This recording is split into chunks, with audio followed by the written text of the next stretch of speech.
Wars, unlike illegal tariffs, cannot be turned on and off at the whim of a president or to continually prop up falling markets. So the big question after President Donald Trump suspended threatened strikes on Iranian power plants isn't whether he's survived another moment. The question is whether Trump can exit the war with Iran even if he wants to. After days of contradictory rhetoric, Trump on Monday hinted at the first potential de-escalation of the conflict, citing a 15-point agreement he claimed was reached in productive talks with Iran. Tehran, however, denied any dialogue. The most hopeful view of recent events is that both the U.S. and Iran have reached a point where the cost of moving up the escalation ladder is so dire that both sides need an exit. Such insights could spark wars. Trump pushed his enemies to the brink by threatening to bomb Iranian power plants unless Iran opened the Strait of Hormuz, a choke point for oil exports. Tehran promised to retaliate by setting fire to vital infrastructure in U.S.-allied Gulf states. This conflict could trigger a global recession and worsen their already dire humanitarian situation for the very Iranian civilians Trump promised to help. However, there are many reasons to doubt a quick breakthrough. Days of contradictory and inconsistent rhetoric from Trump and the administration's inability to provide a coherent justification for the war or develop an exit strategy mean that any single U.S. statement lacks credibility. The president's habit of bombing Iran during his self-imposed deadline means no one would be surprised if he violated his 5-day moratorium on attacks on the country's power plants. Some cynics also note that the president's pause will last the entire trading week on global markets. Given the plunge in stock futures and the sharp rise in oil prices after the weekend, was he simply trying to create a buffer of market stability? This wouldn't be the first time official statements seemed aimed at curbing volatility. And it worked again. The Dow Jones, S&P 500, and NASDAQ rose more than 1% on Monday, while Brent crude, the global benchmark, fell 11%. American drivers will be hoping for lower gasoline prices. Why Trump needs to slow down? Trump may need to buy time for another reason.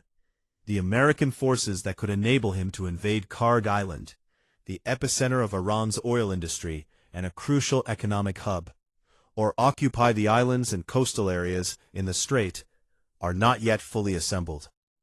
One of the U.S. Marines deployed from Japan may soon arrive in the region, but the second departed from the West Coast only last week. It's also worth remembering that Trump loves hyperbole. Experience shows that his claims of diplomatic progress and assertions that Iran is very eager to make a deal can be exaggerated, even if deliberate deception is sometimes used by statesmen to create the conditions for breakthroughs. The president's abrupt swings, alternately talking about winding down the war and then escalating it, were inconsistent with the traditions of stable military leadership. But this was typical of Trump. By Monday, it all looked like a ploy to allow him to claim that his hardline methods had led to diplomatic progress. This unpredictability and tendency to try to mitigate crises of his own making are familiar to Trump from his personal life, business and political career, and his numerous run-ins with the law. Every day often becomes a struggle for survival until nightfall. Using this technique, Trump prolongs the reckoning and postpones the worst consequences of his actions in an endless improvisational dance. However, there is a worrying possibility that Trump's unpredictable methods could be tested beyond their capabilities in the Persian Gulf. Iran could find itself at a disadvantage vis-à-vis the U.S. and Israel, in a war that has decimated senior members of the Islamic clerical regime, and suffer extremely heavy losses in its naval, air, and ground forces. But as the conflict enters its 4th week, it has also demonstrated its leverage by effectively closing the Strait of Hormuz and holding the global economy and Republican political hopes for the November elections hostage. Logic dictates that a regime that was already ultra-radical before the war is unlikely to become more open to Trump's demands after the assassination of its supreme leader and the impact of American and Israeli missiles and aircraft.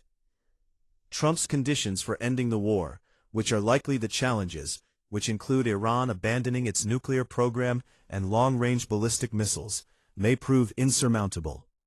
That's because the past 3 weeks clearly demonstrate why a rogue regime might resort to such insurance against future attacks by foreign powers.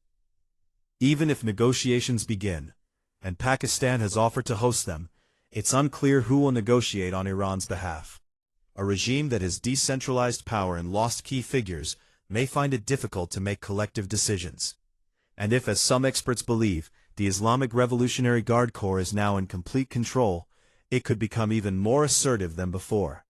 Furthermore, Washington has negotiated with relatively moderate Iranian officials in the past, but has only encountered more radical figures opposed to compromise.